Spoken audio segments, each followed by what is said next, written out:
Now, there's a kind of stress that doesn't look like stress. It looks like ambition, drive, wanting more for your life.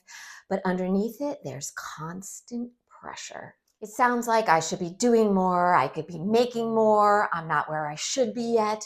And even when you're resting, you're not really resting because your mind is always in the background, calculating, planning, and comparing.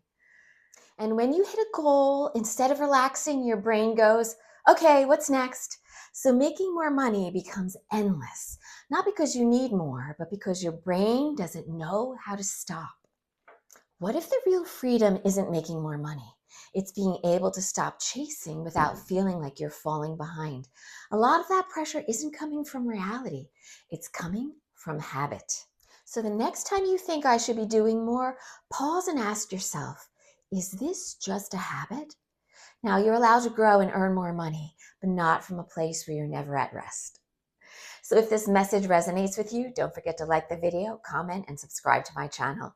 Until next time, stay magical and may the wealth flow to you.